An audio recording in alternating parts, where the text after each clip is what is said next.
Well, hello, everybody. This is Travis Keys, chairman of APA New York. We're going to let the room fill up a little bit. I want to thank everybody that's joining us for Knowledge Bank. Hope you're all doing well today on this beautiful sunny day and got some nice sun. I know it helps to get a little sun on the skin. We're going to start in just a moment. So in the beginning right here, if you have questions or Q&A during this whole wonderful presentation that I want to obviously introduce Paul and Kezi, both board members of APA New York and both fabulous contributors to the whole industry. And Paul's going to be leading our conversation on migrating your Lightroom to your Capture One. And it's very exciting because Capture One's showing some great stuff. And a lot of people love it. And if you're a Sony shooter, the color science on it is fabulous. So if you have Q&A during the process of this, Kezi's going to be looking for that. There's this chat dialogue and a Q&A. So if you hit the Q&A, you can direct questions straight there, and she'll keep an eye out for that. I'm going to hand it over to you, Paul, because we got some people in the room. And thank you guys so much. And keep an eye out on our social medias. And we got a lot of stuff coming up. Tomorrow night, we are really going to be proud to present Jessica Boley, our own regional director, and Steve Irby from Street Dreams. We'll have them on Open Talk. And we're going to kind of really dive into the whole protests and Black Lives Matter and histories and photography there. So it's going to be a great one. Guys, thank you so much. It's all yours. Thank you, Travis. Good afternoon, everyone. Thank you for joining us for Lightroom to Capture One Simplified, a virtual knowledge bank brought to you by APA New York. My name is Pauleth Ip, and I am one of the board members for APA New York, and I'm also the reviews editor for the Phoblographer. Joining me today, helping me moderate the Q&A, is Kezi, fellow board member for APA New York. Hi.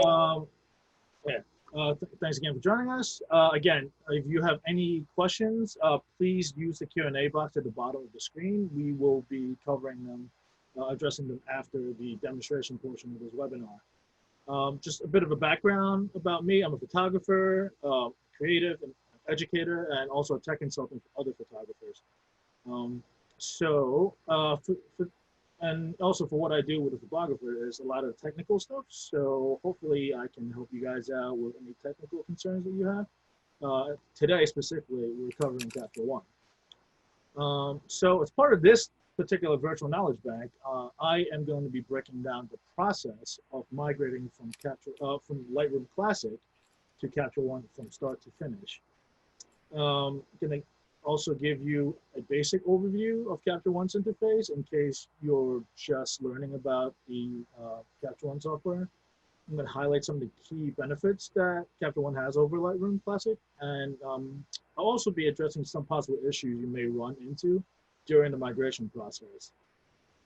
Again, any questions, we'll be more than happy to answer them after the webinar, the demonstration portion. Just please use the Q&A button in the bottom. And so before we jump into the live demo, a couple of things that you want to kind of pay attention beforehand, some housekeeping, if you will.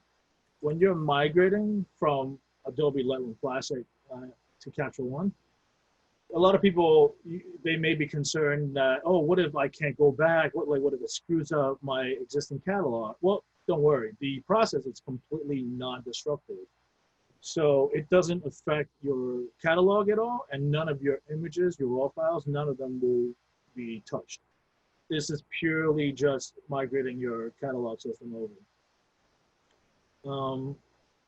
So any metadata that you have and any basic adjustments you've made within Lightroom Classic, those will be imported. These include basic adjustments such as exposure, white balance, contrast, saturation, and cropping and rotating. There's a full list that you can look at on Capture One's website of everything that gets brought over, but those are just some of the more key things that most people will ask about. And another thing to keep in mind, if you have any smart collections within your Lightroom catalog, those will not be imported. So if you've got any smart collections within your Lightroom catalog, you want to convert them into regular collections first. And if you've got a very sizable Lightroom catalog, I know some of my clients have catalogs that span a decade, 15 years, even more.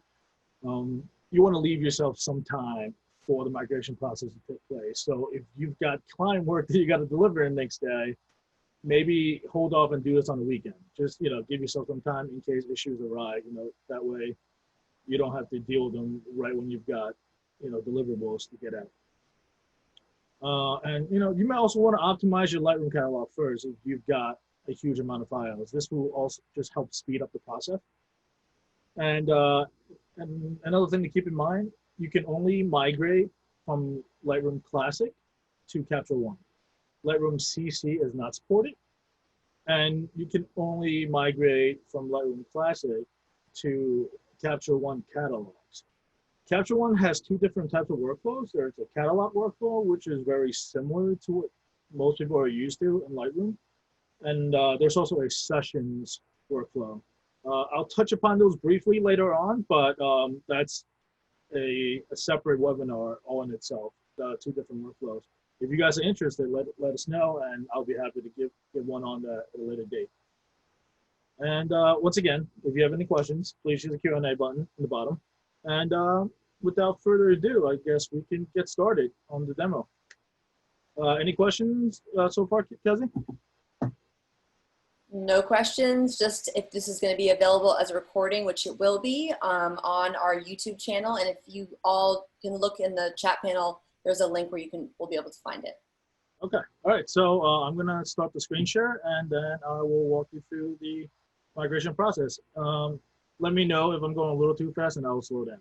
Great. Okay, here's the share screen. All right, here we go. So here's my desktop. I am a Windows user. For those that are on Mac, the process is practically identical. So I'm just gonna go into Lightroom first. All right. So here's Lightroom Classic. Here's an interface everybody knows. As you can see, I've got a bunch of images here. Some of them are color coded. They've been rated as well. I've got a couple of collections, right? So just to get you guys started, this is what you want to do.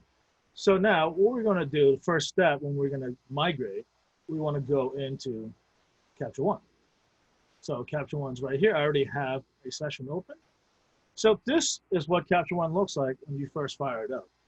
Now, obviously, it looks quite a bit different from Lightroom, and that's okay. I'll show you how you can customize the interface later on, just to kind of make the lay of the land a little more familiar to you, to make things look more Lightroom-like, so to speak.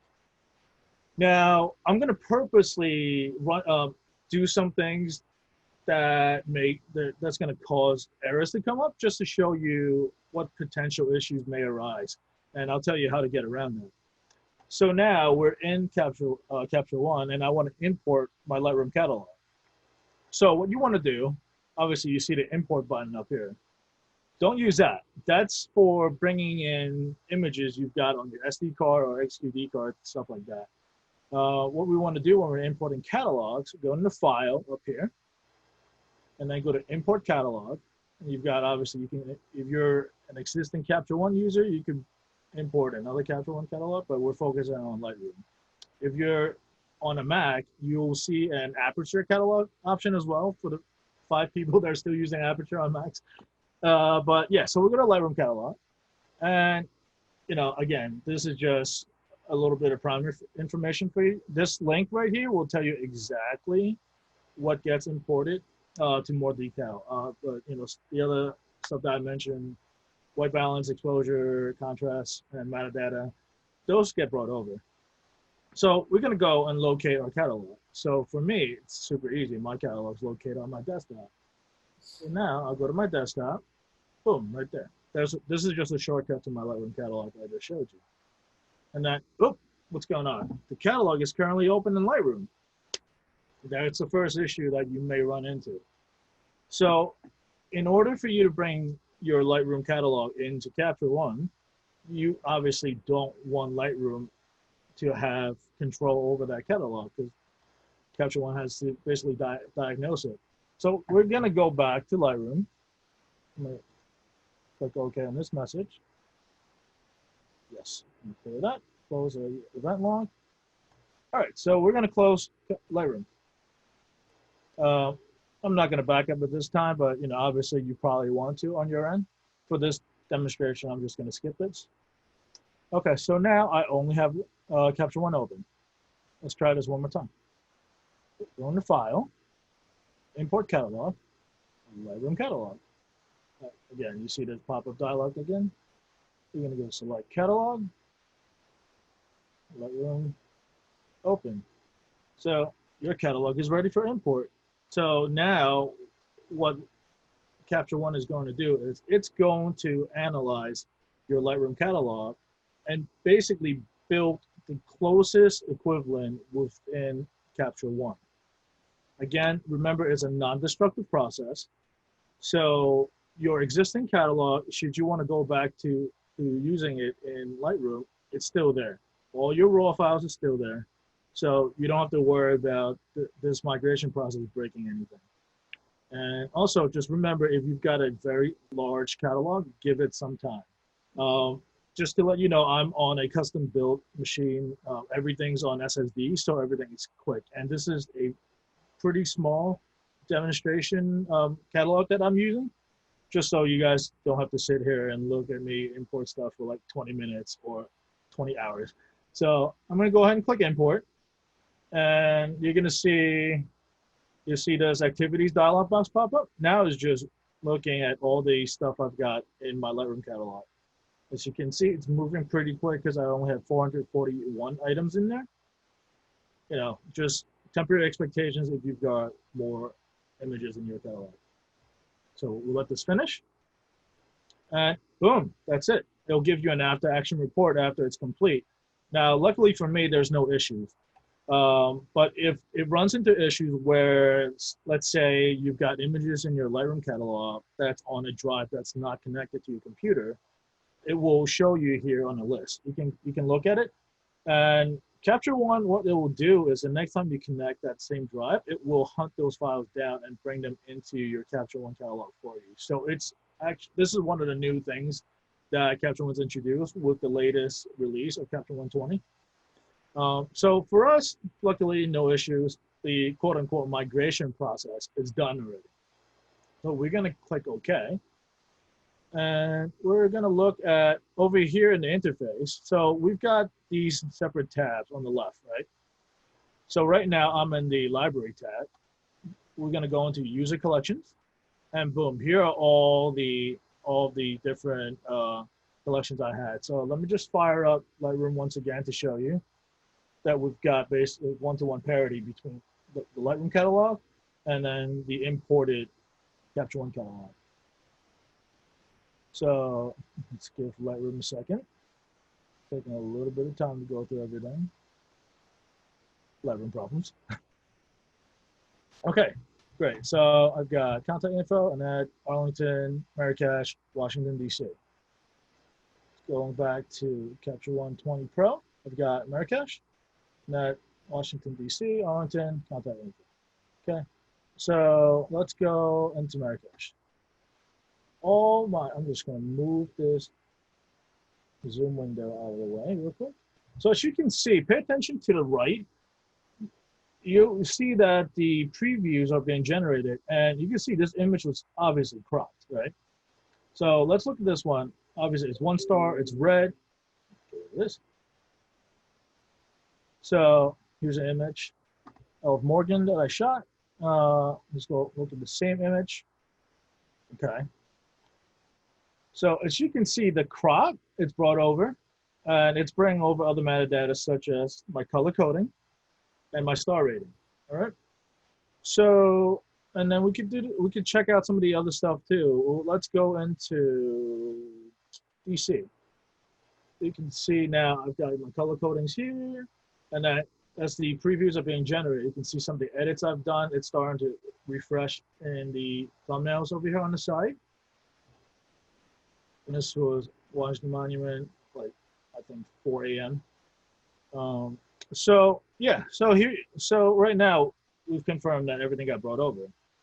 So just to give you more info on the various tabs in Capture One, let's look in the upper left.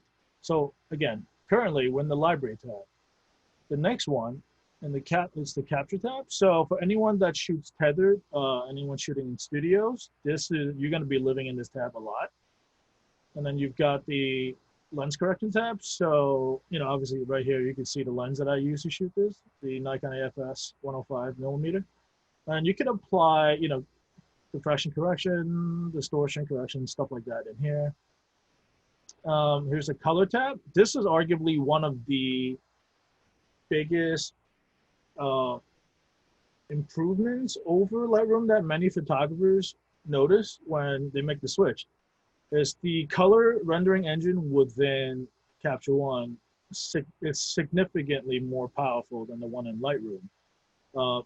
This is particularly useful for people shooting in, like, perhaps Sony, or if you're shooting Fuji or even Nikon now. There are native versions of Capture One for Fuji shooters, Nikon shooters, and Sony shooters. And you've got, so for this particular, this is a image shot on a Nikon Z6. You can actually go in and apply the same picture profiles within your camera within Capture One. So even if you didn't shoot with a particular picture profile in camera, you can still apply it during post. If you're a Fuji shooter, all the film simulations that everyone loves about shooting with Fuji cameras, those are all there. So that's another benefit.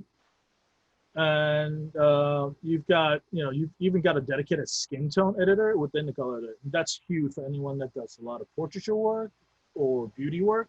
I use this all the time, and it's actually not just on skin tones.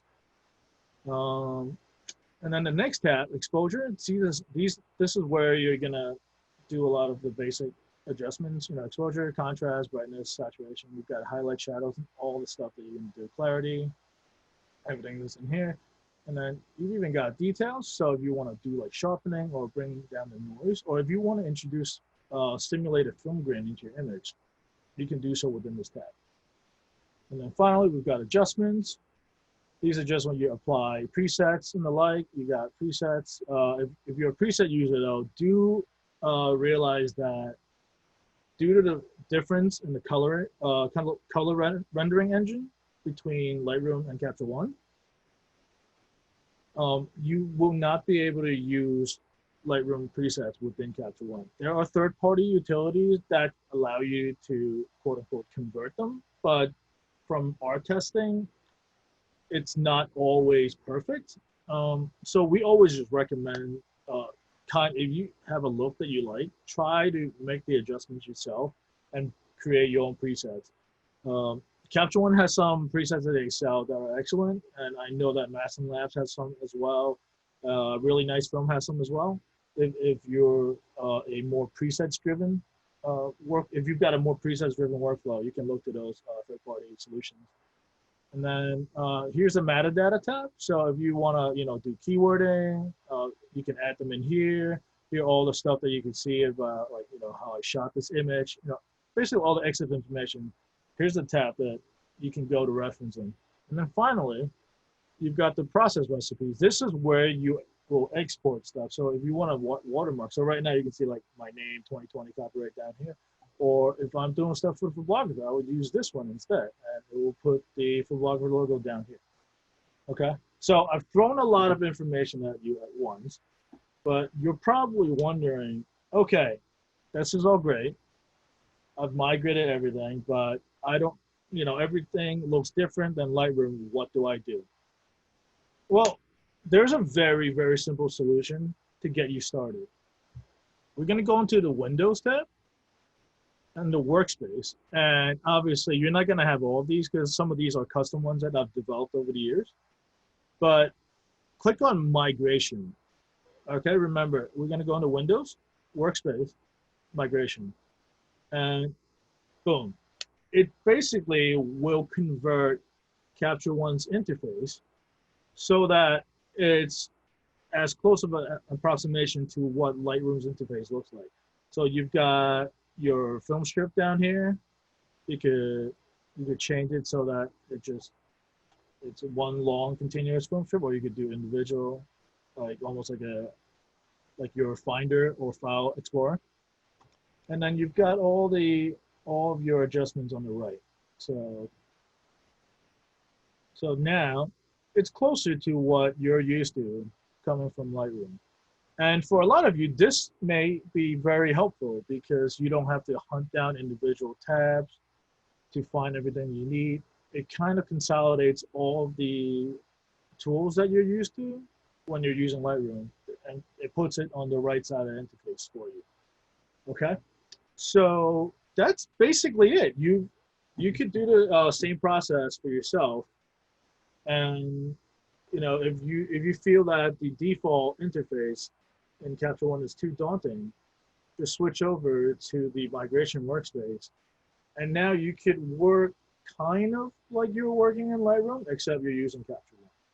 Okay, so that's basically it. That's as simple as it is to migrate from Lightroom to Capture One. When we had originally decided to do this, Capture One version 20 wasn't, the latest update to Capture One 20 wasn't out yet. So it's since been released, and it's made this migration process significantly easier. So I guess we could jump into some Q&As now. Are there any questions in the audience, Kezzy? There are, and I think maybe we can go back to the whole migration process to be in general. Absolutely. The first question is, does it only bring collections in, or does it import all folders of images that are in a Lightroom catalog? So are they, so if I'm understanding the correction, if I'm understanding the question correctly, are you asking whether or not all the raw files get brought into the catalog as well? I think I would understand it that he's talking about when you're importing, is it only collections, or is there other groupings that you can? So it only brings your like standard collections. Say it again? So when you're migrating from Lightroom to Capture One, it only brings in your standard collections. Remember, smart collections will not be brought over because they quote unquote don't exist. They're not really collections. It's a smart collection that Lightroom has built. But in terms of the raw files, though, they will stay where they are. Normally when you import images into Lightroom, you assign a destination folder for those raw files. So when Capture One's migrating it, it will know where to find those particular raw files based on the location data that the Lightroom catalog is feeding it. But if you're creating, like going forward, if you want to, let's say, right now, right, for example, I'll show you. So now that I've got this catalog here, I want to import more images, right? When you import, you can then tell it where you want your stuff to go. So you could, like you see the import to, I could select the location where I want to store it. So going forward, new images that are being imported can be imported from here, all right? But existing images in your Lightroom catalog, those stay in the original location. All right, I hope that answers your question. And I guess, let me ask, if you have folders that aren't in collections, can you bring those in too, or only if it's in So I'm gonna switch back to the default workspace real quick. Okay, that's because I'm used to working in a default workspace. I've been using Capture One for quite some time. So it's funny that you asked, because so notice down here, you see how there's this folder called 2020 images? These are just images that were in the catalog, but were not a member of any, implicitly named folders, collections rather. So if you have like images that are just stragglers within your catalog, you'll find them. Like those will be in. They'll be there, and then you can now, let's say I want to add a collection. Oops, sorry. So now I'll just add an album. I'll call this miscellaneous, right? And then I could select all 11 of these images, and I could drag them, and they will now be in this miscellaneous collection. Okay. Okay? Great, thank you. That answered it. Okay. What is the benefit to using catalogs versus sessions in C1? Okay, so I kind of expected this question will come up. So obviously, most photographers coming from Lightroom, we're all used to a catalog workflow, right? But that inherently is one of the issues why, like what's the most common complaint about Lightroom. It's so slow. Like, why is it so slow? Takes forever to load images. That has to do with the size of the catalog that most people have. You know, you've got sometimes you're talking about catalogs that have a decade's worth of images in there. So anytime you're juggling something that big, it can bog things down. Um, so personally, I primarily work in sessions, but I also use some catalogs as well for Capture One. So for my particular use case, when what I usually use sessions for is, let's say I'm in the studio, I'm shooting client work, and I know that all the stuff within the session only applies to this client, right? So I will name a session, like let's say 2020, today's June 10th, so I'll do like June 10th, 2020, client name, boom, this session, and then everything pertaining to this particular shoot lives in this session. I do all my edits, all my basic adjustments within Capture One, and then if I need to, I can round trip the file into Photoshop and do all my retouching in there, and then that file, the round trip file will still be saved within Capture One's catalog.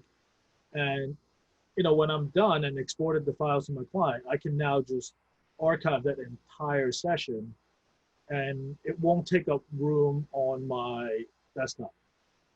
You know, some people, they run into issues where like, oh, I can't, like I got this gargantuan catalog and I can't even move it because it will break all the dependencies within Lightroom. Well, that's one of the biggest benefits that I personally have found when working with sessions. But I sometimes will still use catalogs for like long-term personal projects. Let's say if I'm just shooting landscapes around the world, right? I could do a catalog of just landscape images, and then I'll have different year and then different cities or different locations. Or, you know, if you have other projects, you could use catalogs for that. You know, use catalogs as you would within Lightroom. But the biggest benefit, obviously, again, is the ability for you to archive and move old work. It's particularly useful, too, is if you're shooting in a multi-photographer studio situation, you could move the entire session onto a network share. And then, let's say I'm shooting into a session, I could have the editor, like I could have my retoucher or editor working on the raw files as I'm shooting. So there's a ton of different use cases that you could really utilize sessions for. I would be happy to do a separate webinar just on the difference, because I could get really in depth in it, but that's kind of the top level explanation. Okay. Yeah. Thank you. Any additional questions? Yes, there are. So just going back to, I think, the first question for a second.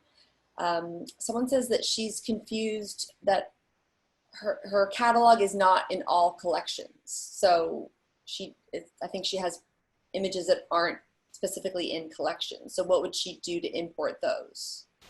Okay, so again, like I'm gonna point to this particular folder. These are kind of quote unquote rejected images, so I never put them into a session. So it's gonna come in and you're gonna get basically a giant folder of miscellaneous images.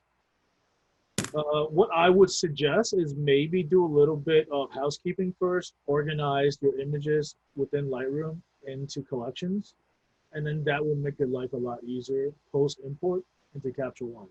It's the principle of garbage in, garbage out, right? If you feed it useless information, you're gonna get something that's useless out of it. But if you feed Capture One something that makes sense to you, to your particular workflow, that gets translated over and it's maintained after the migration process. Okay, thank you. Follow up to that is that she says she has folders by years in her catalog. So would you recommend putting those years into a folder? So when you say folders, do you mean folders within your actual file structure? Like, are you using a Mac or Windows? I want to make sure I'm using the right language to describe it. Okay, well, it's Patricia Burke. So if Okay. you're listening, Patricia, if you want to respond to Paul's question, if you have a Mac or a PC, and what else do you want to know? Patricia, your mic is live. Oh, Hi, Patricia. How you doing? hi. Okay. I have a Mac, and Okay. my images are organized by year, and then within each year, I have them organized by the date and the Okay. client. So when you're So I saying wouldn't really they're want to put them in collections because they have to be organized by the client. So when you say they're organized, are you organizing them in folders within Finder? No, within Lightroom. Like, Okay. like So where you have like 20 images, I would Right. have 20 images and then subfolders beneath oh, that. you could have subfolders. So you could I could add a folder in here. And then those Yeah. are all organized by year, Yeah, date, client, you project. could organize it however you want. Okay. Lightroom, Capture One is very smart in how you organize things. You could use Yeah. user collections, or you could even find, like some people choose to do their own organizing, particularly users that are coming from, something like Bridge, for example.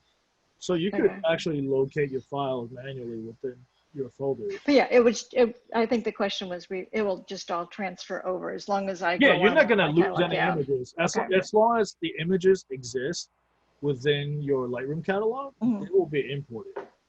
The only Okay. thing that will not get brought over are smart collections, because those are just Right. virtual collections. Got it.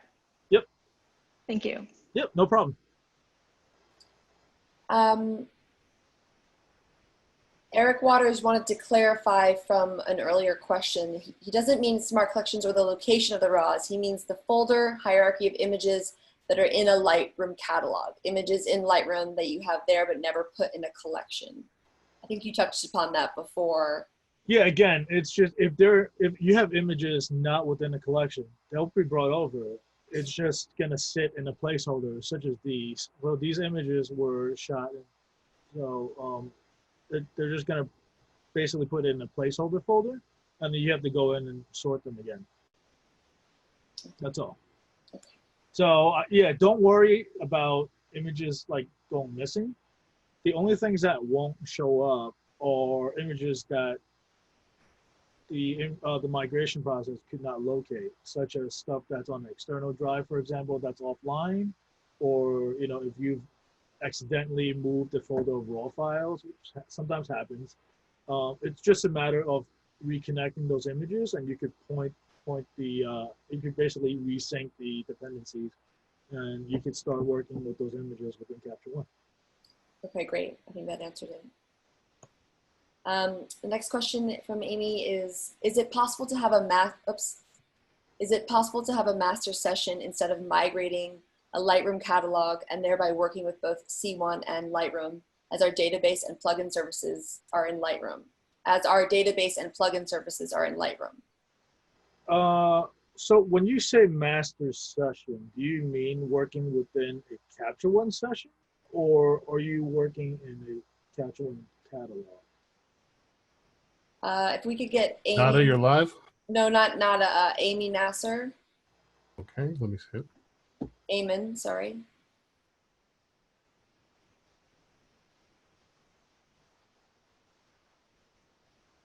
You're live, Eamon. Okay, hi there. Hello, Amy.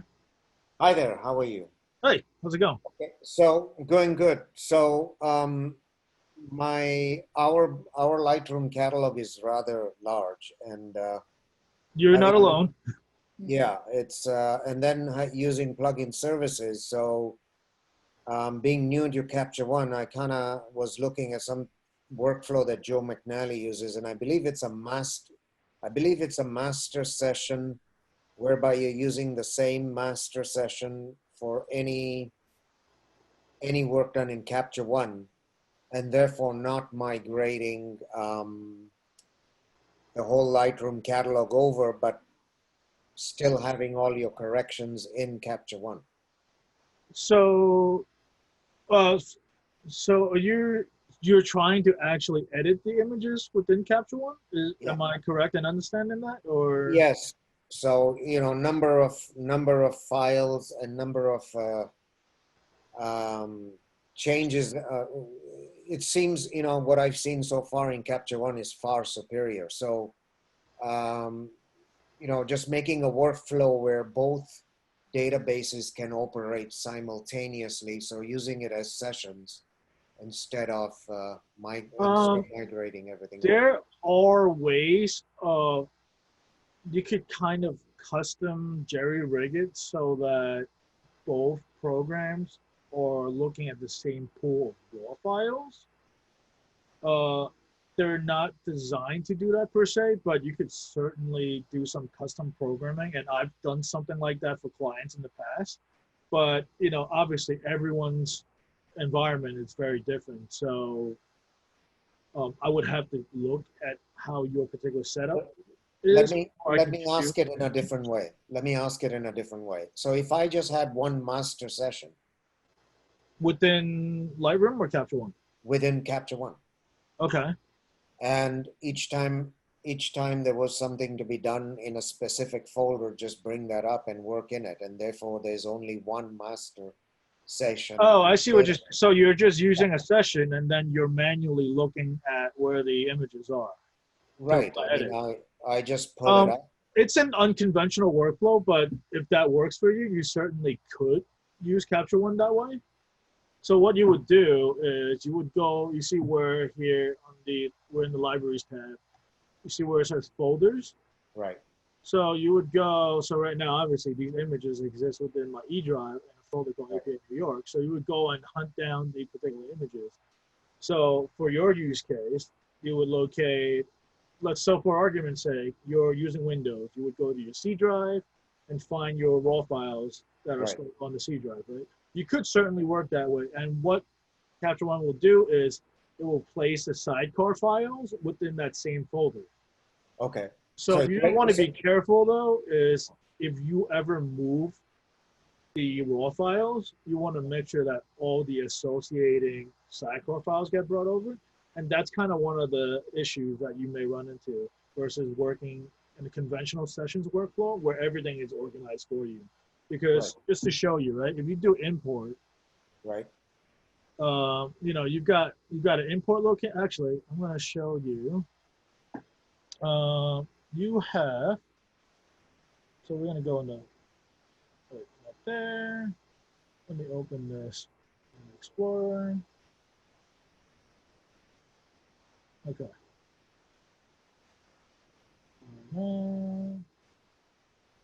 Oops, sorry. Wrong folder. All right.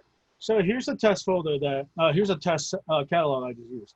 So you will have, normally your original raw files will be brought here, and then all your adjustment files and other cache information will be stored there. So if you were to move this entire test folder, all that associating sidecar information gets brought over. But if you're just kind of looking up the your raw files and working with them in your use case, you would have to then hunt for those sidecar files. So just be wary of that.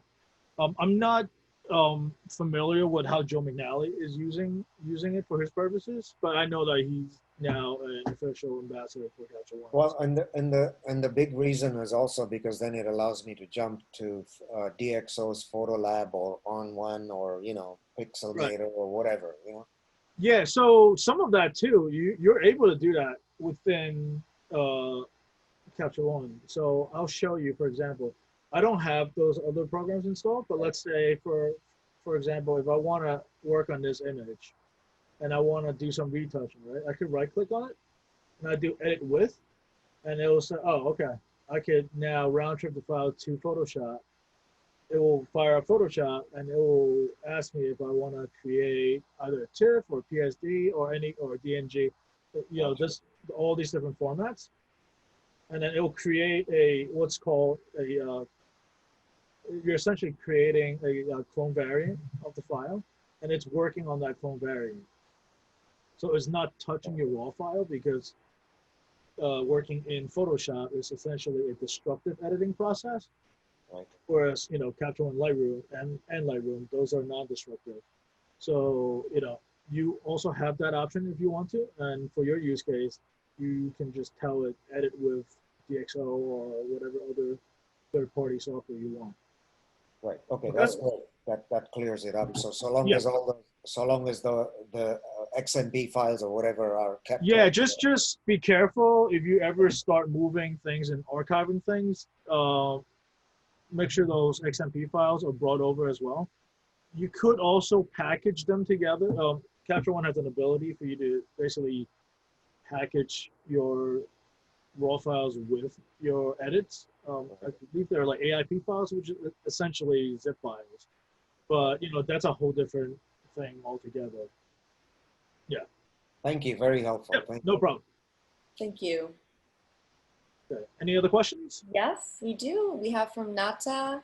What was your motivation to switch to Capture One from Lightroom, apart from the sessions option?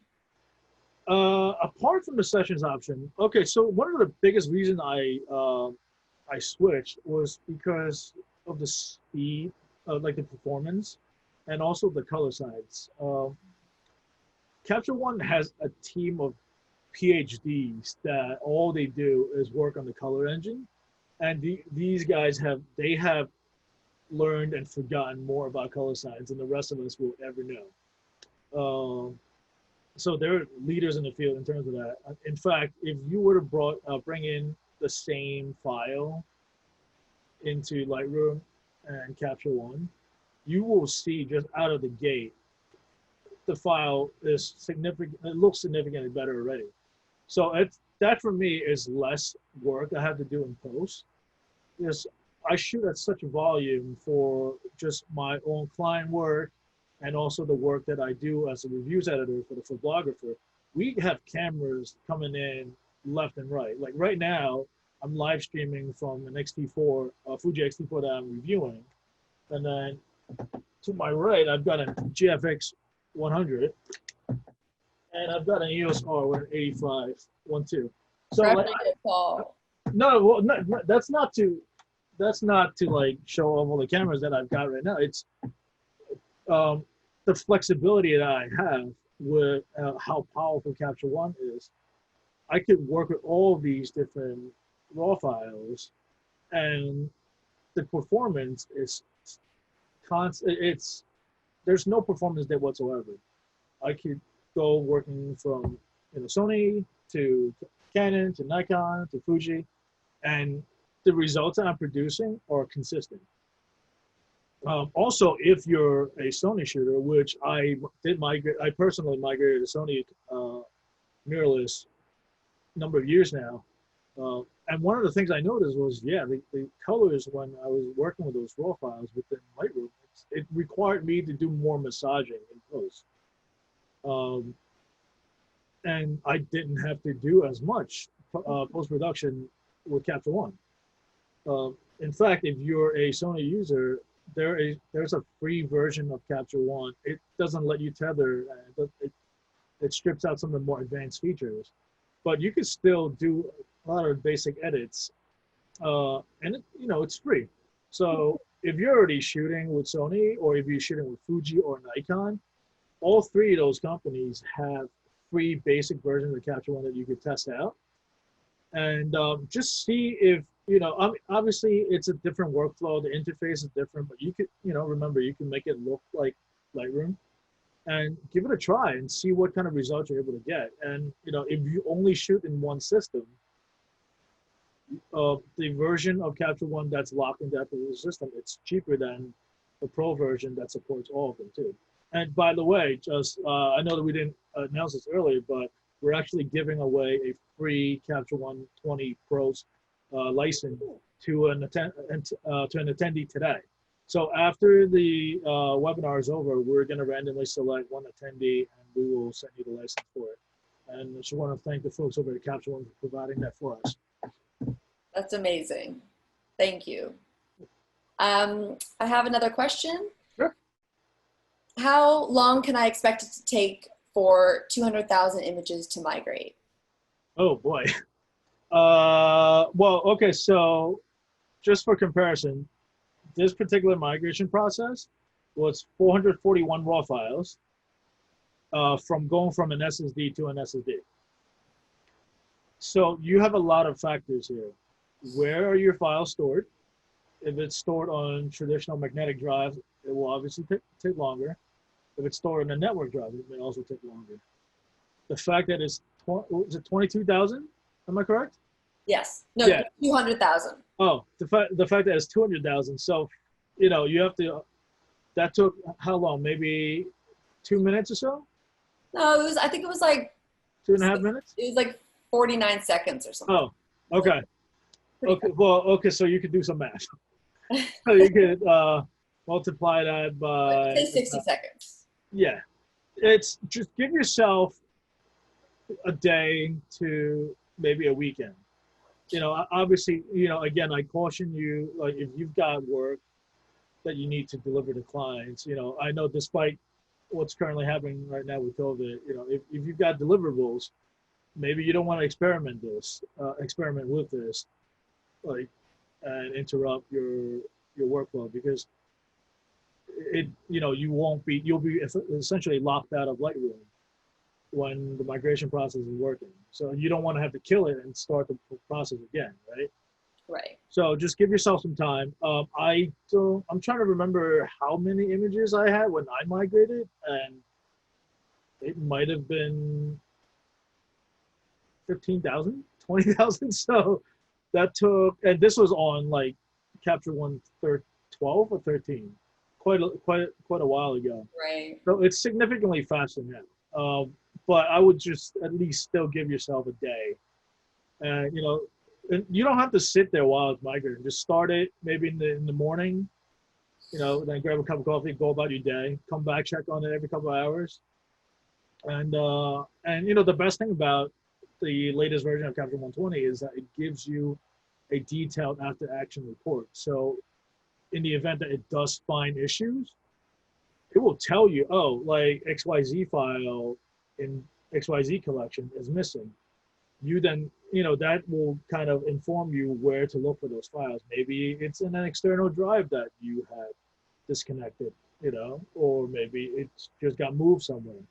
But it's very helpful. So, it's going to take time regardless, but I wouldn't worry too much other than just giving yourself enough time. Thank Hopefully you. that answers the question. Okay, next question. This is from Jack. The dynamic range and look on Capture One is very different than Lightroom. In my opinion, it's a little too intense. Is there a way to get them to look more like each other? Since I use both, I'm often telling clients it will look less intense when we open in Lightroom or Bridge or Photoshop. Okay. Okay. What are you shooting with right now, Jack? Is it our Jack, by the way? It is our Jack. Hi, Jack. Maybe we can get him on. Yeah, actually, if you guys are interested, I could probably do a quick live edit too, just to show you Jack, your mic is live. things that Jack's mentioning. Hi. Hey, Jack. I'm using an EOS R Okay. Canon, Right. and I would just like to have the systems more calibrated with each other so that what I shoot in Capture One is going to look like what I see it later in Photoshop or in Lightroom. Okay. So I will preface what I'm about to say by saying that I haven't worked with EOS R files within Lightroom for quite some time. But let's see, do I have any EOS? I mean, I guess I could change the camera settings. Well, yeah, so how you're shooting certainly plays into how it comes up. So are you shooting tethered, by the way? Yes. Okay. So what I will suggest that you do the next time you're shooting tethered is you could actually dynamically adjust your settings while you're tethered capturing. So if your image is, you're saying it's too intense when you bring them in? Yeah, it doesn't look like the way it's going to look when it finally gets output as a JPEG or a TIFF. Well, yeah, because Canon's applying their own color settings when they're rendering the JPEGs. But what you can do is you can actually do an import preset so that you can apply some basic adjustments to get your images looking to a close approximation of what the final product will be. So as you're capturing the images, it will already apply those settings, and your clients won't freak out in that case. And you could also actually load up Capture One Pilot, which is the mobile review app, and just have them look at that. That way they're not looking over your shoulders while you're shooting. Okay. Yeah. I think that setting up a profile would be good. Yeah, if you're shooting and if you're like doing tethered capture using Capture One, I highly recommend just doing a test session and dialing things in. If you're using like a color checker, particularly, you could actually build a profile and dial all those things in before like a shoot, and you could tell it on Capture to apply a capture preset, and you're good to go. Right. I think the major issue I have is with certain colors. They come in too saturated. It also has to depend. Like, are you shooting with a picture profile, by the way, on the EOS R? Because I've seen that sometimes the colors will look very rich, and that's kind of the way that the EOS Kind of R. like Canon's personality, I guess, or Yeah, it's that look that a lot of people like the Canon colors that people say. So like skin tones tend to look a little bit warmer and richer. mm-hmm. Yeah. So those are all things that you could account for on Capture. So, when you're bringing the files in, it's already adjusting that. If you're finding skin tones are a little too warm, just tell Capture One to automatically bring down the warmth in the colors on import. Okay, I'll give it a try. Yeah, and then just reach out if you have any questions. Great. Any other ones? Yes. Thanks, Jack. Does Capture One read PSB files? It does. In fact, I could probably show you guys this during the edit, but you could round trip it. So when I round trip a file for like retouching purposes, let's say in Photoshop, it's one of the options. You could actually select PSDs. So you could actually have it generate a PSD, and it's also useful too. Sometimes is if you're outsourcing your retouching, you could actually do like, you could create a PSD and just send that off. And if you have masked already, like let's say, if I'm making my own mask, I could do a masking layer. Let's say, for example, like I want, whoops, not that. Sorry about that. Wrong button. So let's say I want to mask out her shirt, right? So let's say it's going to do that, just a rough mask, and then I'll tell it to refine the mask.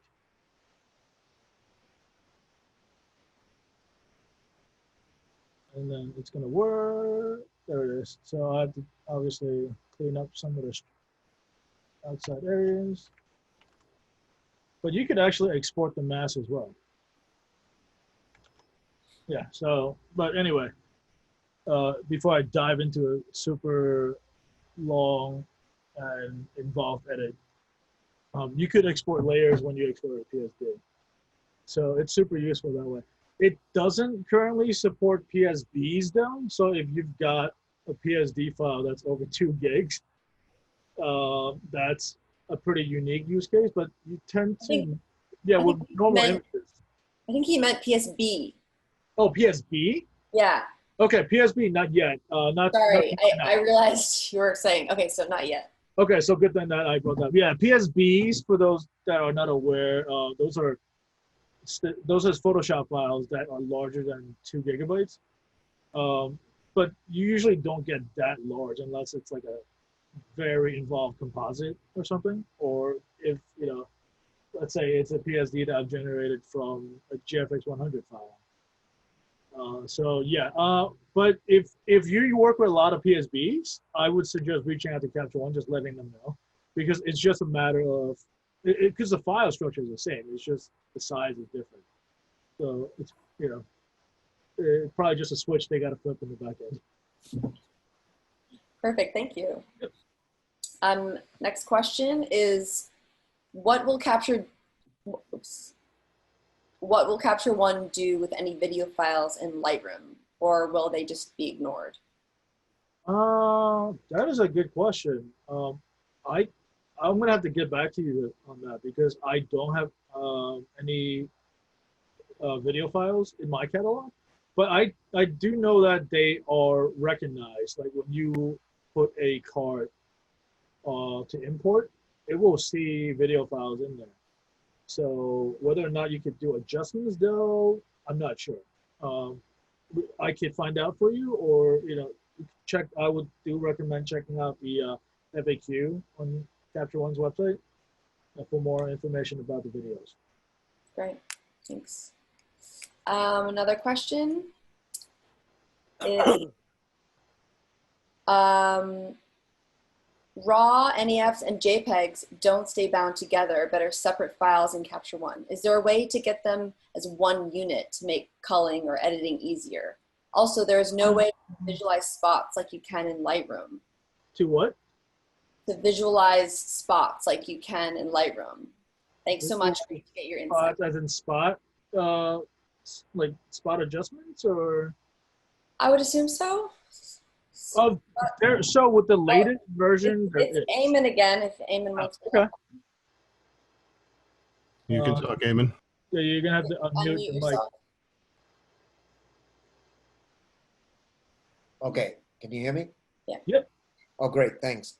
So one thing I noticed last night working on this is, of course, new to me. The raw NEFs, and JPEGs don't stay together like they do in Lightroom, which They means do not. So Lightroom treats each file separately. It's just a different way that it handles images. What I do is I have custom sorting recipes Okay. that I've just developed because I work with so many different camera systems. So like if I only want to look at my CR3s from Canon or like RAF files, or in this case, Nikon NEFs, I would have one just for NEFs. That way I'm only looking at the NEFs, but there's no way to bundle them together. Like they Okay, well, support has already told me they've got that going in as a feature request just for anybody else having that problem. Yeah, it's certainly a useful feature, especially if you shoot RAW and JPEG. So yeah, and they're very responsive too. So if you have anything that you've noticed Capture One isn't doing yet, like shoot them a message. Oh, a yeah. lot of the things that they've introduced within this past year alone, or Yeah. stuff that we've like on the media side, we've been telling them, features that we want to see, and they brought them out just like months, just like 2-3 months after we like had a discussion. So Yeah. their team is very, very agile. Yeah, I noticed that. It's really great support. And also visualizing spots, like, dust spots, like you can. So are you trying to like clone them out and stuff? Yeah, but I want, how quickly you can see them in Lightroom, like with just by clicking that little. Yeah, so on the latest version of Capture One, you actually have the ability to do so. So what we're gonna do, I can show you right now. Thank you. I'm waiting for the Zoom bar to go away so I can click on it. So yeah, we could do so right now, let's do like a heel layer, right? So let's look at this image of Morgan. What do I want to get rid of? Let's say I want to get rid of this little blemish. So we'll like, for example, we'll say that that's a spot, right? So that little thing, it's going to automatically find it. And let's do another one right here. Okay, we'll do a few, right? Okay. But is there a way So to it's already, sensor dust? yeah, so you see how right now all the red dots, they're already showing up. Okay. Yeah, so you may not have it enabled in your view, because any like spot removal adjustments will automatically create a new heel layer. So look right here on the lower left hand corner. You see all the 3 spots Right. that I've done. So that's probably what you're referring to. Yeah, I'll try that. Okay. Okay. Right. Yeah. And then yeah, just so you know, for any healing adjustments, Capture 120 will automatically find the closest approximation for you, so you don't have to manually hunt them down. But if you're doing manual cloning adjustments, then you have to define the origin point. All right? All right. Yep. Great. Thank you. Thank you very much. No Okay, I have problem. another question. Yeah. I have 5 external drives. Oh, wait, let me read this out loud. I have 5 external drives, 3 connected. Once I import those 3 drives, do I disconnect them and then connect the last 2 drives and repeat the process? You can. You don't have to repeat the process. You just basically tell Capture One when you've connected the other external drives that you've done so, and then associate those files. But keep in mind, obviously, anytime you disconnect a drive, those raw files will become offline. So you may run into issues if you're trying to edit them, that Capture One will throw up an error, in which case you have to then reconnect the drive and restart Capture One. So just keep that in mind. I guess part of that is, for me, I'm just wondering, can you see easily in Capture One, like where it's, because like in Lightroom, you can kind of see where your drives are connected easily on the panel. Yeah. So in Capture One, is it the same thing? Can you see what they're connected to? Well, yeah, so remember, you have like folders. This is where all the images are supposed to be. So if let's say let's say if I disconnected the E drive, which I'm not going to do right now because it will break a bunch of things, but you're gonna see an exclamation point icon right here. So when that shows up, you know that that drive is missing, and you may see an offline message up here. You'll see like where this area above Morgan's head, that you're gonna see a big like it's gonna have a little bar that says offline. So that informs you that the raw file is missing. Okay. Yeah. Thank you. Do you recommend, what are some good tutorials for someone that is at home in Lightroom but intimidated from relearning a whole new program? Afraid from learning what? A whole new program such as Capture One. Like, are there any good tutorials for someone? Absolutely. A little bit of a shameless plug. I'm going to point you to the Phoblographer. We have actually an extensive library of Capture One tutorials. So if you're interested in just kind of, getting a sneak peek into how it works before like dipping your toes in, you can go on our YouTube channel or look for the associated articles on our website. It's ThePhoblographer. In fact, I'll put up a contact page. So yeah, you could, you could go the last URL right here, thephoblographer.com. We have a lot of tutorials just on Capture One alone. And anytime a new version comes out, we usually already have a review of it when it launches. We work very closely with Capture One. So yeah, and feel free, if you have any questions, feel free to contact me, of course. My Instagram is thepicreative. You can reach out to me on my website for any photography related things at pi-creative.com. If you're a photographer that needs technical assistance, I know like Kezi, I've worked with you on that aspect before. You could reach out to me about that aspect. Very helpful. I highly recommend him. Yeah, if you have tech questions, I've worked with National Geographic photographers before modernizing their entire workflow. You can reach out to me for that stuff at pegasusconsulting.com. That's my tech consulting company. And for, just general photography related articles and news and reviews, check out thephoblographer.com. Any other questions? Well, there's one from Jack actually to Eamon that he's just letting him know a response. I'll just say it out loud for you, Eamon. Aperture expert recommended creating a sinusoidal curve, i.e. one that went from black to white and back again about 6 or 7 times.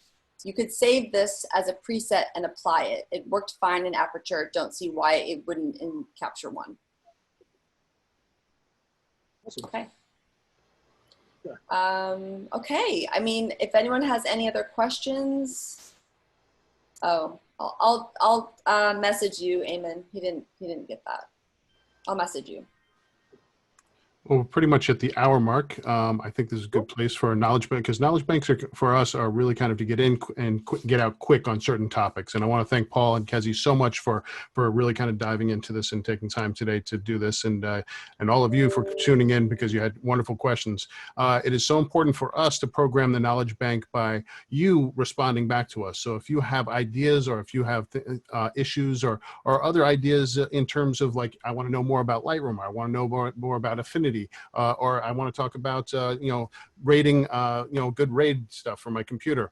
Please let us know, because then we can program the next knowledge bank around a lot of people's responses. And we love your feedback, and we want to hear from you, because that is the best way for us to program. So, Paul, did you have anything else to add? I want to thank, and honestly, Paul is amazing at what he does. So if you have questions from any of this and you want to, someone that can help you out on the side, please contact him. And Kezi, you are just fabulous in so many ways. Yeah, thank you so much. Yeah, thank you, Travis.